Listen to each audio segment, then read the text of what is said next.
Hi again. We are back. Sorry for the delay. The last event took a bit longer than we had planned originally, so this got a bit delayed. Sorry for that. We are now talking about the Chinese outbound market. In 2019, Chinese outbound visitors spent roughly or almost 280 billion US dollars. That is almost 2 times as much as number 2 on the list, the Americans, and 3 times as much as the world travel champions, the Germans. So China is extremely important for recovery of the travel industry. And I don't think we could find anybody better than Professor Dr. Wolfgang Arlt to talk to us about that. He is, if not the, then at least one of the leading experts on this field. Wolfgang studied sinology in Taiwan, in Hong Kong, and in Berlin. He's now joining us from Hamburg. He has had a tour operating company in China for many years. He's been a full-time professor in Germany on tourism for many years, and he's still a visiting professor on so many universities from New Zealand to Manchester that I'm not even going to start on that list.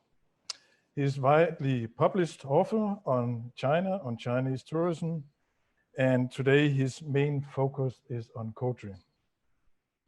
Wolfgang will have another session later, I think it's Thursday, and he will be available, present on this event. I can only encourage people to reach out to Wolfgang, get in touch with him, talk to him. It is normally very entertaining and very informative to discuss with Wolfgang. So Wolfgang, you are the man now. Please go ahead. Okay.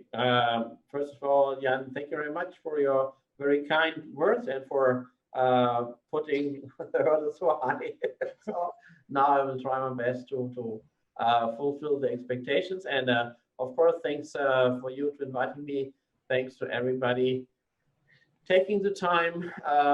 And I'm sure we all have been through lots of webinars and other virtual discussions. And so I think just before the discussion was very interesting to listen to the colleagues, and I hope that I can also share a bit. So what I've done is I have prepared a little video introduction first, so which is 12 minutes or so, to give you some background, because not everybody in the audience might be so familiar with the development of Chinese outbound tourism. And then after that, we will have a Q&A session with Jan asking me some questions, and also, of course, the audience can ask questions through the chat function, and we will try to answer them. And as Jan has been saying, we have, of course, also a booth here at the Virtual Expo. And so please, if you want to get in touch with us and talk about the Chinese outbound market, make an appointment with me or with also some other colleagues who are available. So I would like to run the video. Hello, my name is Prof. Georg Arlt. I'm the CEO of Coatry. Today, I would like to talk to you about welcoming the new Chinese outbound travelers, guest relationships with Chinese visitors in the 2020s. What is Coatry? Coatry is a China outbound tourism research institute and is based in Hamburg as well as in Beijing. So since 2004, we are trying to help tourism companies, service providers, retailers, destinations, governments all over the world to have more and more happy and more profitable Chinese visitors. We do this with the help of market research and consulting, providing quantitative data, webinars, trainings, and many other things. Maybe let me just point out one, the CTT China Tourism Training.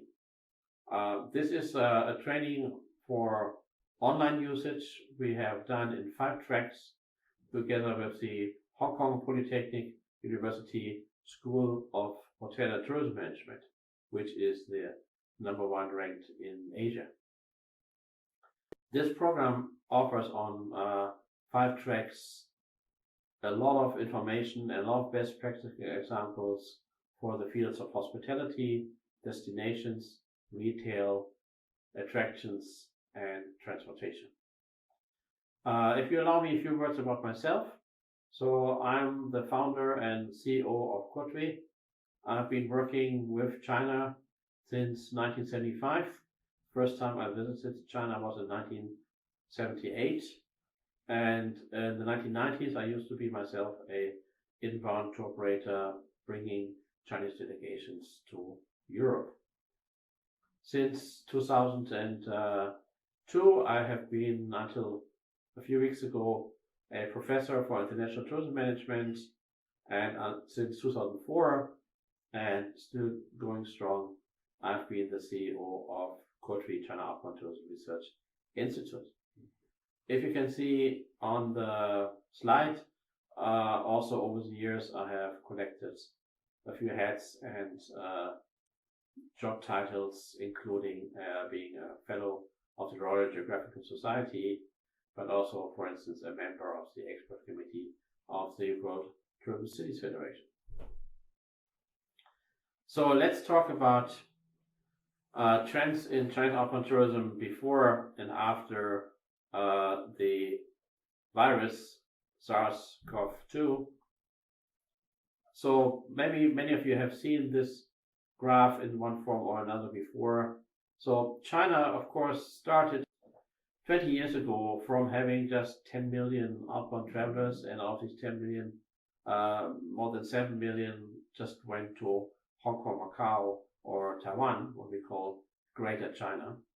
And ever since, the numbers have been growing until 2019. And also, if you have a look at the red and the orange, you can see that especially in the last few years, the growth has mostly been for longer distance trips, so not just for Hong Kong, Macau, Taiwan, to the rest of the world. For 2020, for obvious reasons, the numbers are down still. We are thinking that we will see maybe 120 to 130 million outbound trips in the last 4 or 5 months of the year. And for next year, 2021, we are forecasting a return to the 2019 level of 170 million outbound trips. This makes China obviously by far the most important tourism source market in the world. This is probably why you are watching this video. So let's have a look at the trends. And let's start with the first trend, which is segmentation, ongoing segmentation of the China outbound tourism source market. So first thing to say, only 10% of the Chinese have a Chinese passport. So this is not because the passport would be very hard to get or would be very expensive. It's simply, this is about the number of people in China affluent enough to be able to pay for international travel. And 10% of the Chinese population is something close to 150 million people. Most of them live in the first and second tier cities, so Beijing, Shanghai, Guangzhou, and Shenzhen as a first tier, and about 15 second tier cities, all having more than 5, in some cases, more than 20 million inhabitants.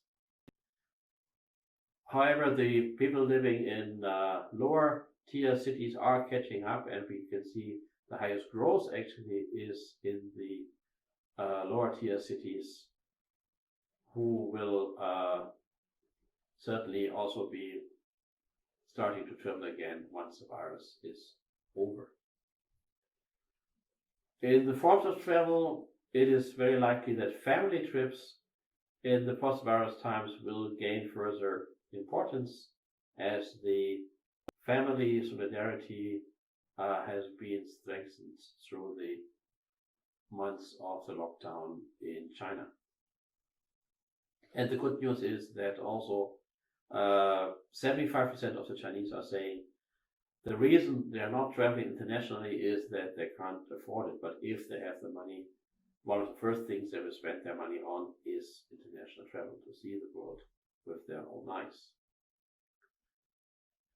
The second trend, which started before the virus but certainly will continue further on, is the customization of trips and the trips which are self-organized.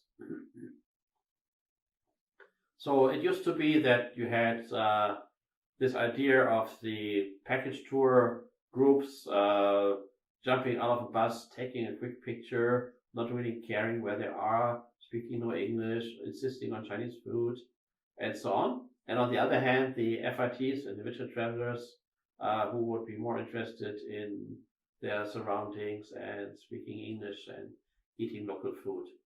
But in the meantime, we can see, if this has ever been true, that we have rather three groups, and of course that this is rather a scale than really different boxes you can put the people in. And the new one is customized tours, which means that you have small groups of people who know each other before, so one family or friends or colleagues, using the services of a tour operator to organize a trip for them according to their needs. So they're no longer the hostage of a tour guide, but they tell what should be done and what they want to do, what they don't want to do, what's their budget for this, and so on. So we have a whole new possibility of offering special offers to this kind of customized tours. And the trip started to be organized like this in bigger ways before the virus struck, and we are forecasting that by 2022, these three market elements will have both about a share of 1/3 of the market. The third trend, and again a trend which certainly has been supported by the virus to become stronger in the future, is from quantity to quality. So on the graph you can see China in 2018 has been by far the biggest spender on international travel, actually spending more than the United States and Germany, number 2 and number 3 together. But we can see that this spending has been moving from shopping for international brands rather to activities, to fine dining, to adventures and things like that.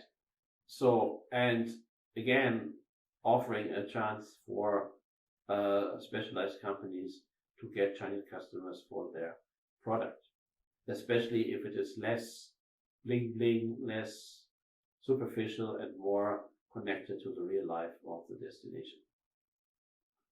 The next trend is that the Chinese travelers are more and more able to choose and to say what they really want and what they like from experience they have from having been traveling for some years already by themselves, but also for a bigger and bigger number of information sources. So all destinations, all companies, all airlines and so on are having more and more information provided in Chinese on Chinese social media.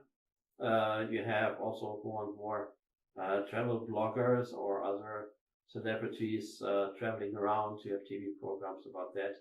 You have the big portals like Mafangmo and UYR, where you can find discussions up to the level of where do you find the best tiramisu in Rome, so very specific.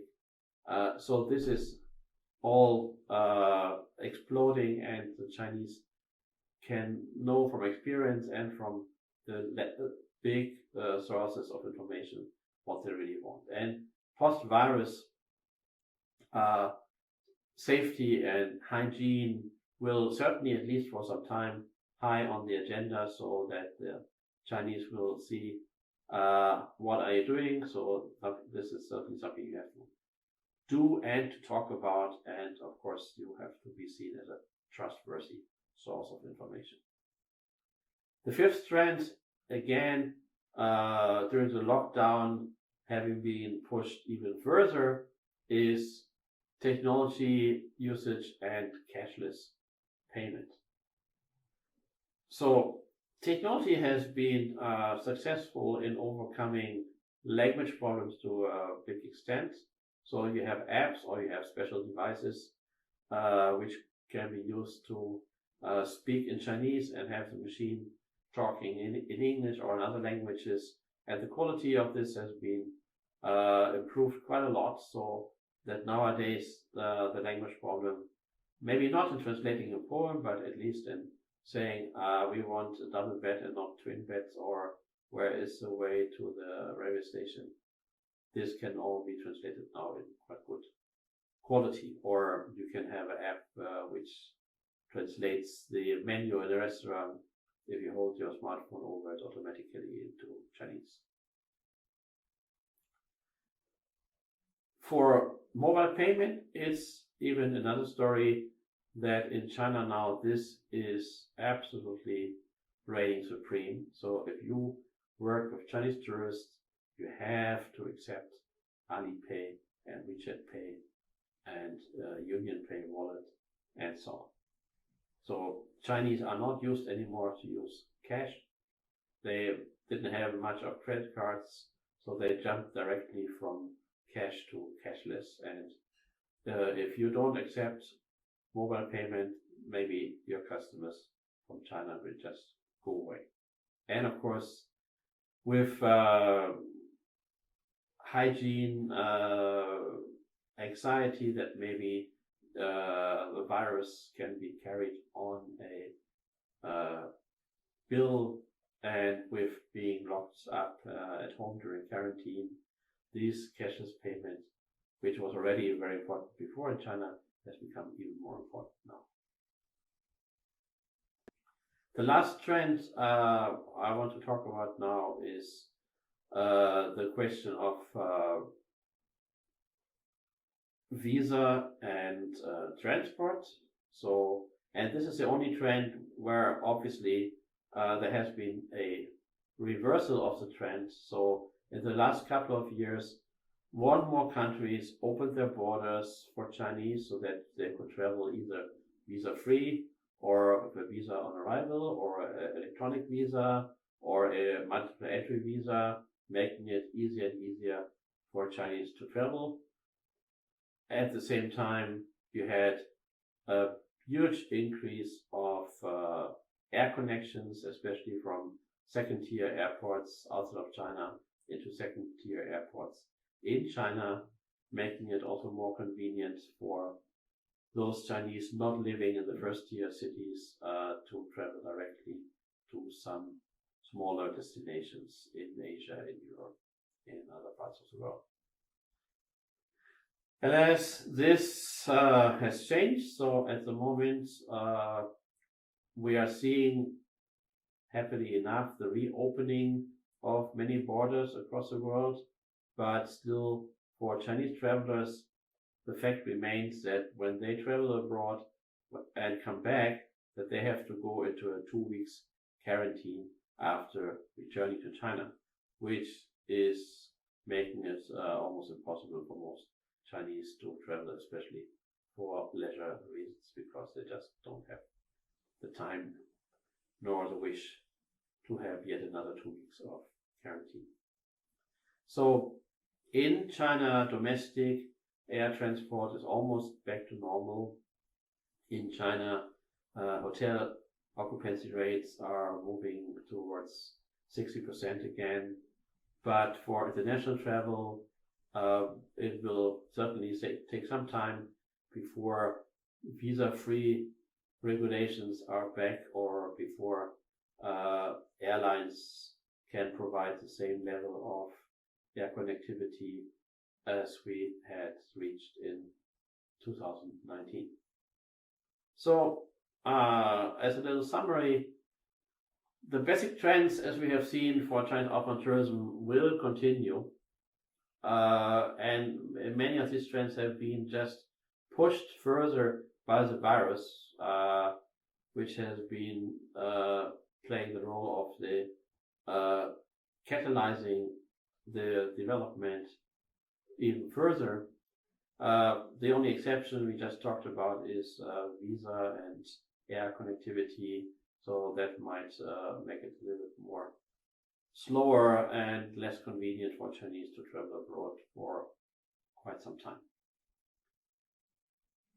For the next year, or maybe 1.5 years, hygiene and sanitation will be very important. And as the Secretary General of the UNWTO, Zurab Purlikashvili, has been saying, trust is the new currency. So you will have to do all you can to create trust among you and your Chinese customers. That these trends continue does not mean that nothing has changed, just the opposite.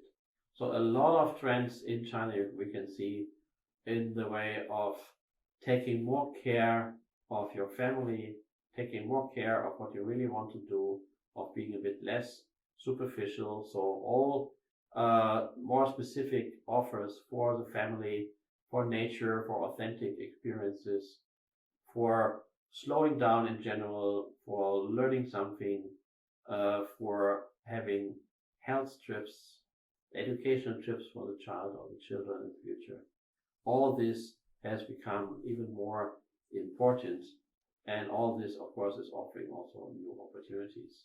So what we will need are new KPIs, new key productivity indicators, and not just saying we want to have more and more people arriving, but to say we want to have satisfied customers, satisfied staff, satisfied local people, less environmental impact, by higher level of satisfaction through better and better adapted products. So this also will help to move from an emphasis on marketing, on telling stories and showing pictures, towards a concentration on satisfaction, where your customers are telling their friends and their colleagues and their virtual friends and virtual colleagues as well how much they liked it at your place and recommending you. And when we talk about trust, certainly everybody, and especially in China, is trusting the recommendation of a peer much more than any propaganda and advertising. So will the Chinese continue to travel? Yes. As I have been quoted in CNN some months ago, travel is closely linked with your social status in China. So when your friends talk about New York or Sydney or Munich, and you can't join them in their discussion, you feel a bit stupid. So you want to be part of this, and you want to see the world with your own eyes and be able to talk about it. So the desire to travel for business, but also for leisure, will not stop. That's all for the moment. I'm looking forward to the discussion we will have after that. Before we start the discussion, maybe let me quickly point out that we publish a free weekly magazine called Country Weekly, and let me recommend again to you, if you want to understand the Chinese market post-virus more, there is a China tourism training in 5 different tracks, and also in a month from now we will publish a new ebook called Welcoming the New Chinese Travelers, Guest Relationships with Chinese Visitors in the 2020s. And I'm very happy to say that the book launch will be done in cooperation with BUZZ.travel, the organizers of this fair, at the end of July. Thank you very much. Wolfgang, thank you very much. Very informative, very good prepared. I must say I have seen the video before, so I find it a great job. Thanks. Key takeaways: China, Outbound is dead for 12 months still. Nothing exceptional here. China has been growing very fast, and it will grow very fast as soon as we have a vaccine. And then point 3 takeaway, I think China tourism outbound is changing very fast from, say, the normal way you looked at Chinese tourism, meaning groups of 20 with a guide in front, running the streets of Milan or Florence. It is changing more into individual travel and Western style travel. These are the 3 takeaways, aren't they? Yes, this is true. And maybe I can add one more point. As you may know, last week was the Dragon Boat Festival in China. It was 3 days public holidays. And we saw that domestic tourism was already back to 50% of the previous time. And we also had some weeks ago at the beginning of the month, we had the Golden Week, the May holidays. And there again, we were even, official numbers were saying rather 55 to 60%. So actually, as we are speaking, the only domestic travel markets where anything is happening on any size is China. So because this 50% of last year translates into about 80 million travels. That's the population of Germany. So so nowhere else in the world at the moment are so many people traveling, albeit domestic, than already now again in China. And all the surveys are saying clearly that the Chinese are eager to start their outbound travels again, and that they're eager to do the trips they had to postpone if it is safe and if it is possible. You and I, Wolfgang, had a conversation last week or the week before. Corona has in my view, 3 effects. One is, of course, health effect, second, economic effect, but the third one, political effect.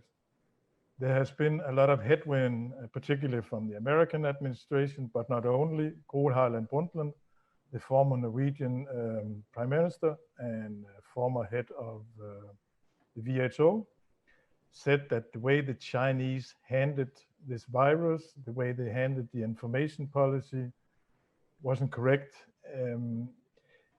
What kind of influence will that have on the relation China, Western societies, and the ability and the willingness of Chinese visitors to come? Yeah, of course, this is something where, as far as I can see, maybe in America, there has been more blaming onto the Chinese than has happened here in Europe. But of course, you're right. As we are speaking in Brussels, the officials are still fighting over the question if China should be on the list of the non-European countries which are allowed to come back to Europe from Wednesday, from the 1st of July. And unfortunately, for all the criteria, China would be in, but there are some people obviously saying, yeah, but can we trust the numbers? And so they don't want really to allow Chinese people to come in, which will be certainly registered in China and not registered in a positive way. So clearly, the Chinese government, as well as the Chinese people, what they write in the social media, have been very paying much attention to which destinations, which companies were with them at the beginning when this was a Chinese problem and there was a lockdown was mostly in China in January and February. And you had a lot of destinations showing 360-degree views of the place or having a virtual tour through the Prado Museum in Madrid and saying, we are so sorry you can't be here now, but we are waiting for you, don't worry, we will meet again. So, and this has been seen very positively. And so therefore, clearly for Chinese to travel to some place is also a political statement, and which destinations are supported by the Chinese government. This is a soft power which is used there, and the Chinese government even is saying this openly. It's not a secret or not just my idea that tourism can be used as a soft power tool, that you bring And you have examples like, for instance, Panama used to be one of the last countries still having diplomatic relations with Taiwan. And when they broke up with Taiwan and joined almost everybody else having relations with the People's Republic of China, then there were lots of articles in the Chinese media how wonderful Panama is as a tourist destination and that you should travel there and so on. So therefore, also now, well, certainly it will be some time before Chinese start to travel to the United States for political reasons, also, of course, for being scared of all the, how many, 35,000 cases every day. So in Europe, we hope that we have a bigger chance that the Chinese are starting to come back to Europe. So officially, from the articles you can read in Chinese media, it has been just a few days ago again said that the first week of October, which again is a golden week, the National Day holidays, that the first week of October might be the day when the Chinese can start to travel more freely again to selected parts of the world, and that will probably include Europe. And it is, of course, the key problem now is that even now, if, let's say, the European Union is opening the borders for the Chinese from Wednesday or from maybe 2 weeks later, and at the moment, a Chinese citizen traveling out and coming back to China has to go for 2 weeks into quarantine in China. And that is, of course, the end of leisure tourism, especially you have in most places, you have to go into a hotel and you have to pay for the hotel as well, and you can't choose it. So that maybe we will see, of course, business travelers, and we have also a lot of Chinese citizens living in Europe. We have students, we have expats working here. So they already, since last week, they can travel within Europe. So that you see the first tourists traveling in Europe, Chinese tourists, because they have already been inside Europe. But for the others, we will see business people and some other special reasons to travel. But for leisure tourism, the ball is in the garden of the Chinese. If they say that this quarantine for some destinations or for all destinations is no longer necessary, then we will see a big wave of Chinese travelers, because the Chinese really have been all saying in the surveys they want to do the trips they couldn't do in spring. They want to do them in autumn or in. So it's not that they have forgotten about that. What about the political? There has been a lot of critique about the Chinese informing the world very late about this virus. There's even been some wild conspiracy theories, and maybe you are an expert. Yeah, sorry? So maybe in 20 years we will know the truth. I think at the moment nobody knows the truth. What I can say is, I mean, I'm old enough to remember the few more previous scares. Certainly, the Chinese government has been faster in sharing information with WHO and others than they were in 2008, 2009, and other smaller events. And so therefore, it is, well, on the one hand, of course, if you're a provincial official, you always want to tell the central government good news. This is, well, in any company, it's the same thing. The middle management is supposed to tell good news to the big boss and make the KPIs all look green. So therefore, it might well be that this is actually something where the people in Hubei province, that they have been trying to keep this a secret for some time because they didn't want to be criticized from the central government. But I think from the central government's point of view, once they got a picture of what is happening, they have been sharing this quite quickly, because by simply saying that it is not in the interest of China to interrupt global business. So the Chinese are profiting from globalization. This has been the key reason why since 1978, with the beginning of reform and opening, they moved from a very poor country to being, together with the United States, the top two GDP producers in the world. So I've been there in 1978, and China looked like North Korea. I've been also to North Korea. I can do the comparison.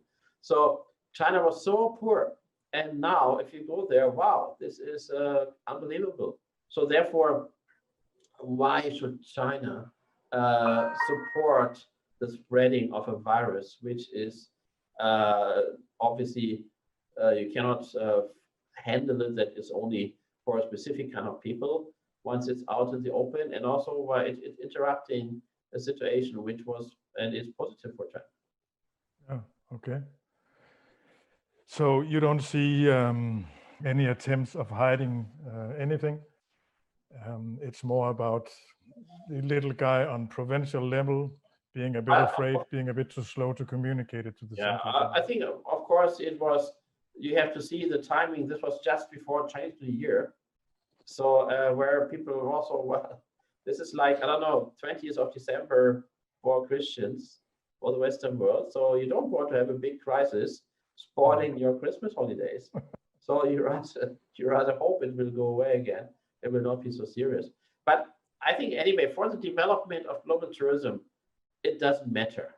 It doesn't matter. And so I think the fact is there that now we have a very, very bad situation. And I've been listening to Tom Jenkins before, and of course he has been saying that this is unprecedented because it's not only a tourism problem, it's a global economic problem. And so that makes it much more severe than anything we had before. And so in the end, at the moment, we have to put out the fire. And I think afterwards we can have a close look if this has been arson or an accident that the fire started. But you don't discuss this while you're still fighting the fire. You do this afterwards.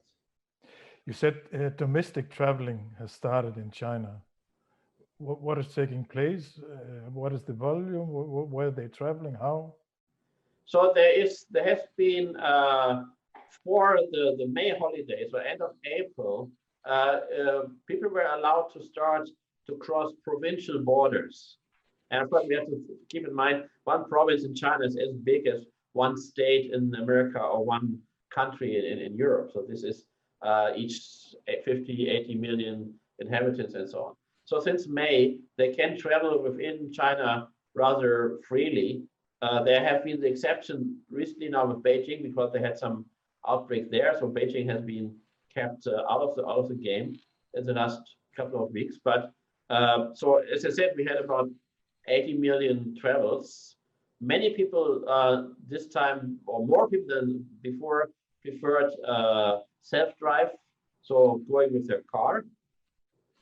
And certainly we can see that the number of travelers was about 52 or 53%, but the total revenue was only 31%. So that they spent less, which indicates that probably they didn't travel so far. So certainly the Chinese are still careful and are still don't want to have for themselves or for the country a new bigger outbreak of the virus. So, but it is on the other hand, if you see pictures, so I posted some on my LinkedIn profile. So you see national parks where people walk shoulder to shoulder while wearing a mask, but so millions of people, or the railway stations absolutely full of people again. So there's no other place on this planet where you can see there's maybe some crazy guys in Miami killing themselves with their beach parties. But other than that, nowhere else can you see that. Wolfgang, you mentioned times before Corona, and you mentioned a new normality after Corona, once we have that problem fixed and finished. What do you see? What kind of changes do you see, particularly relating to China in the future? Yeah. I think there's some of this stuff is not only for China, but specifically for China.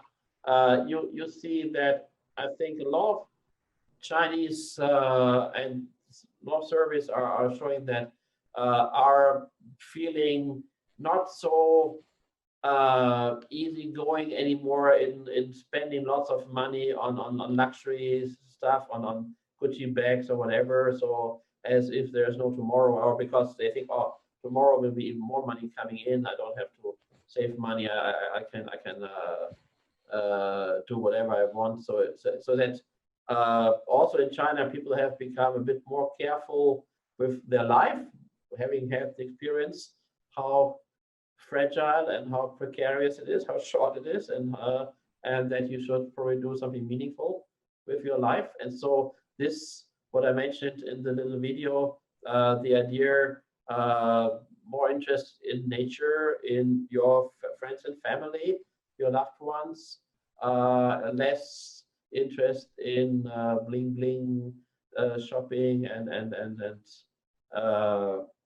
only doing things so you can impress your friends with, or you can tell others that you do things they're not doing, and then so this is something, and also what the other trend I think, which is clear, that with, and you mentioned this question of how much can I trust my government, with this problems that the Chinese are even less than before trusting official sources and rely more on what their friends, and that can be real friends or virtual friends, what they're telling them. So that we call this WOM square. So word of mouth and word of mouse, computer mouse. And that therefore, I think what we are seeing is, and that's why I said we have to change the KPIs. We have to put into the center point the satisfaction of the customer, because if the customer is satisfied and tells his peers, his real friends, his virtual friends and colleagues and family about this, this is much more convincing than all the marketing, all the sending of information on WeChat or Weibo done by the Western destinations or the tourism service providers and so on. So of course we are saying it's wonderful, and so that's what we are paid for if I'm a marketing organization. So why should anybody believe that? So I think this is something where we have two key words. One is trust. Can I trust you that in the short run everything is sanitized and you follow all the protocols? But also, can I trust you that you like Chinese people, and you're not just try to grab my money but laughing behind my back? So trust is one thing, and satisfaction is the other thing. So that you better invest money in satisfied guests than in doing even more online marketing, being one voice among millions of voices. And satisfaction then also translates into satisfaction of your staff. So we have the problem that in many places Chinese are not very welcomed by the staff because, well, they don't give tips for once, but also they're very demanding. They don't take no for an answer, and sometimes they are considered as rude. So that if you get the Chinese a higher level of satisfaction by offering them what they want, so that they have not so much reason to complain, your staff will be happier too. And also the satisfaction of your local community. So there have been with the over-tourism discussion, remember 100 years ago, no, 6 months ago, when we had over-tourism discussion.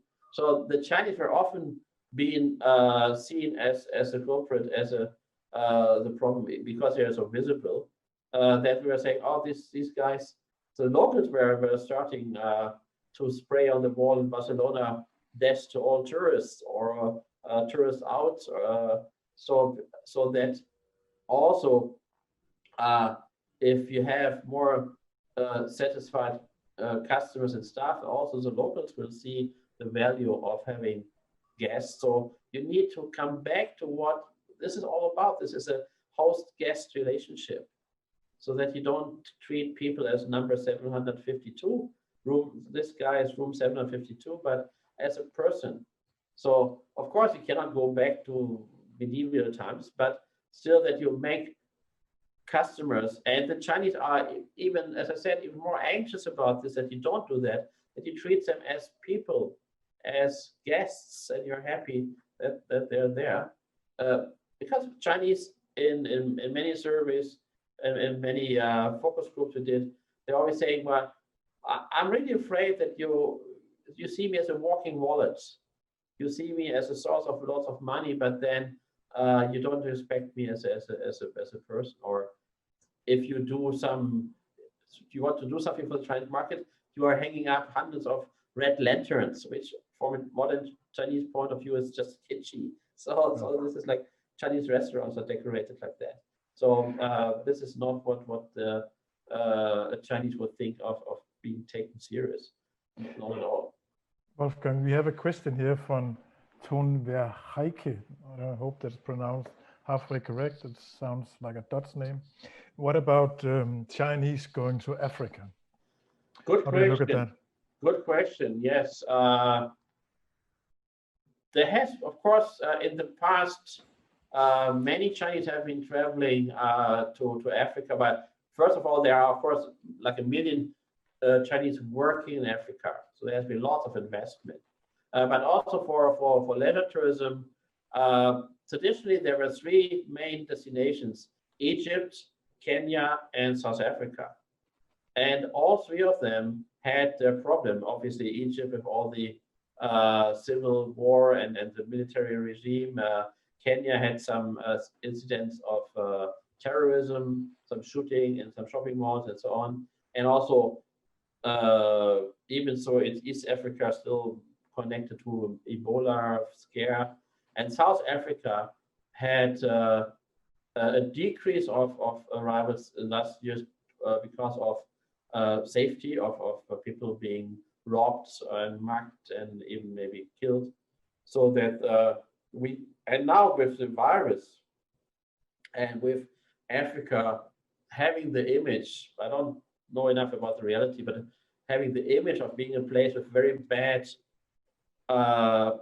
medical services, so especially outside maybe of the capitals of the countries, I think the Chinese are still very much afraid to go there, and they will have a wait and see policy on how the virus is developing there, because many people are saying, unfortunately, Africa is still in front of it. It will start. Until now, the numbers are very low, but are the numbers low because nobody is testing, or and nobody is reporting the people dying somewhere in the countryside? So we saw what happened to South America, where all of a sudden you have crazy numbers. Chile or Bolivia or Peru having 5,000, 8,000, 10,000 cases per day. So that I think there's still a fear that Africa could see the same development like South America has at the moment. So therefore, I think, again, if you can show people that there is, that you can trust that there has been corridors developed, that you say, okay, you go from the airport in a special bus to the beach resort or to the Sun City in South Africa, to the casino city, and there's a big fence around it. No normal people can enter there anyway, and there it is safe, and we do all this testing for all our employees, blah blah blah.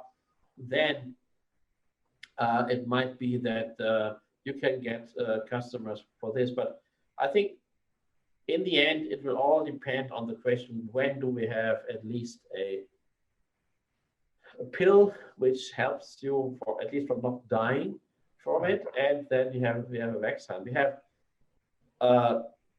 HIV, AIDS has been with us for 30, 40 years now, and we have 35 million people who died of HIV, but it doesn't stop us from traveling because it is manageable. So once you are positively tested on HIV, if you can get the medicine, if you're living in a country where this is paid for you, you're not dying. You will have some restrictions in your life, but so you can live on for another 20, 30 years. So therefore, now nobody's afraid anymore of HIV. So once we come to that point, then also traveling to Africa will be less scary than maybe from the Chinese point of view it is seen now. Walter in the previous section said that Africa concerning Corona looked pretty well, but you're right, that can change. There's a question here from Danielle Fundy.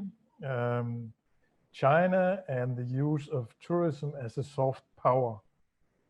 We touched briefly on that before. Is that something you can comment on?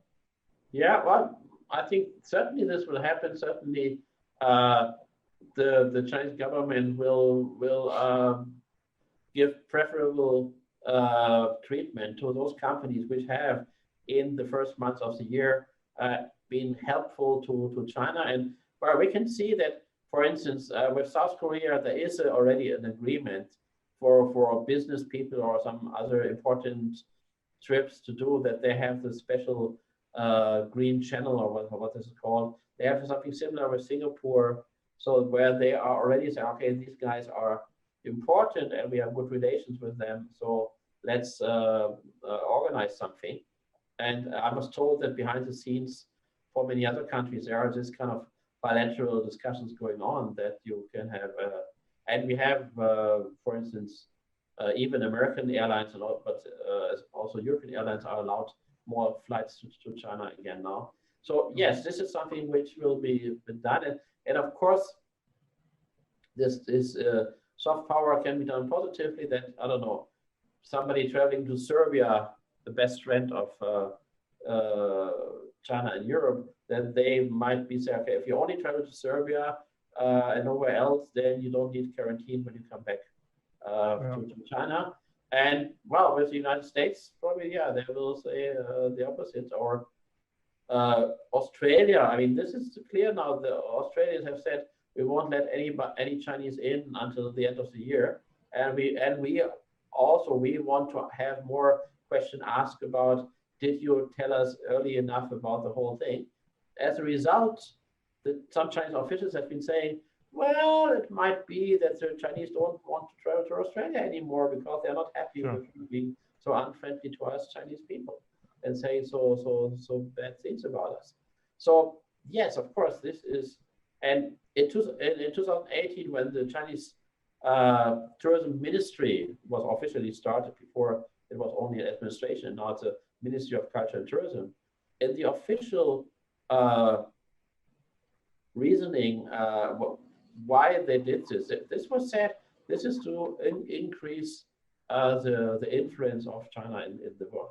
So this is something which is other countries do the same, but the Chinese do this, I think, in a rather consistent and clear way.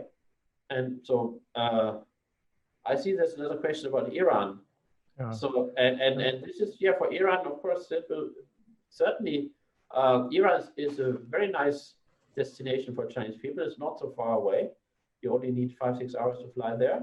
The food is in the middle between Western and Chinese food, so it's easy for Chinese to eat the food. There, of course, the landscape is breathtaking. I've been there last year. I was really impressed. And the Chinese don't mind much about the political system, so a strong government translates for Chinese tourists as safety. So if you allow police on the street, that's good. You're safe as a tourist. And so therefore, how China will treat Iran is probably with more preference than other countries. Of course, saying that at the moment, unfortunately, also Iran still has 2,000, 3,000 cases per day. So at the moment, nobody will travel there because it is simply seen as very dangerous to go there. But once this problem has been brought down to a level like we have now here, I'm based in Hamburg, Germany. Now we have per day in Hamburg 1 case or 0 case or 3 cases, so nothing. So once you get down to this level of a few cases only, then I think Iran will be one of the first places the Chinese are supporting travel to. Wolfgang, we are running a bit over time, so Yeah, I think if I may close with 3 questions, which I will put in one. please. You have an event later, I think it's Thursday. Yes. If you could tell briefly what that's about, that would be point A, point B, and C. You are putting out a new book. Could you tell us in 2 lines about that and the event which we are planning together here, when there will be and what the focus will be and the date out? And then I think we'll need to close after that. Okay, thank you very much. Yeah, also thank you for all the participants who asked questions as well. So on Thursday, I will be back and I will try to give some practical hints on what can you do to adapt to the new situation. How can you make Chinese tourists feel welcome? How can you satisfy them so that this positive process is started by giving some best practice examples, and I will use some material from the CTT, the China Tourism Training we have developed together with the Hong Kong Polytechnic University. So that will be on Thursday, and also yes. So I'm finishing an ebook which will talk about, which is called welcoming the new Chinese outbound tourists, and this will exactly talk about this point that we need a new paradigm. We need we had a phase where we were saying, oh, the more Chinese arrivals, the merrier, and then the last 2 years we have been moving that many people came and said, no, we don't need more Chinese tourists, we need better Chinese tourists. But so we need people who spend more money and stay longer. But why should they spend more money and why should they stay longer if you don't change your product? That was not really clear. So I think now the virus has given us an opportunity to say, okay, if we want to have those Chinese tourists who are happy to stay longer and or maybe also spend more money, if you offer them what they're interested in, so then you will have to do something to develop this product, and then you will get positive feedback, and you better spend the money on the product development than spending all the money on marketing, which is always the first idea. So, and in the book we also have interviews by some important persons from international organizations, but also practitioners from airports, from tour operators, and so on. And most of them will be also on panels where we will discuss, so with the interview partners, about these questions. What is the development of post-coronavirus? So from a organizational point of view, but also from a very practical point of view. And we have not yet fixed the date. We have to do this together, but it will be either the last week of July or the first week of August. And we will combine this with also a possibility of a one-to-one meetings for the people participating in that. So it will be an opportunity. If you talk to somebody this week about China, so in 1 month you can also continue this discussion with the help of BUZZ.travel. So I'm looking very much forward to it. So I still have to finish the book, so but it's on a good way, and with the help of the interviews also, there are a lot of very good insights, and I think it is the Chinese will not stop traveling. The Chinese will be the biggest source market for the next how many years? So 20 or more. So therefore, it is you can't just wish them to go away and say, okay, let's concentrate on other people. So there's the Europeans are traveling already as much as they can. So the Europeans are not getting more, they're not getting richer, they're not getting younger. So if you want to have a growth, you will have to look at Asia and especially at China. So, and yeah, of course, for all of us, let's hope that this the scientists are finding the magic pill rather sooner than later. But certainly, I think in, as I think the experts in the previous panel has also been saying, in by next year we will be already looking much better, and in 2022 we will see this as a hiccup for many people, of course. In the who will survive and who will some will not survive, that will changing. But in the discussions we have, maybe if you allow me, last point, in the discussion we have now about the post-virus travel, I'm missing this fact that a quarter of the travelers are Asians and 1/8 are Chinese. So I think we are discussing a lot about everybody should be more responsible and sustainable and be careful in what they are doing, or maybe we also travel less. It's easy to say we should travel less if you're an American or European and you traveled since you were 1 year old. For the Chinese, they only started 10 years ago. They don't want to be told now, okay, now you have to stop again. Why should they? So I think in this all discussion, what will be happening next year and the year after, we have to take into account that there is a good chunk and a growing chunk of the market are Asian people who will tell us it's not only for white people to travel, it's for everybody. This point is the same if it goes about air pollution, about use of coal or whatever. A new power, a new people is claiming their role in the history. Wolfgang, it has been very informative, and as a new, very entertaining. Thank you so much. It's always a pleasure talking with you. To the viewers, to listeners, I would propose you take a stroll down our halls and get in touch with the various exhibitors. Wolfgang, or some of you, or some of your people, and you will probably be around. There are a lot of other people, as I said in my introduction a while ago. The main purpose of this expo is that you get going, kickstarting your business, get some ideas. So please go ahead and visit our exhibit halls. Thank you. Okay, thank you, guys. Thank you, everybody. Goodbye. Yeah, take care. Bye.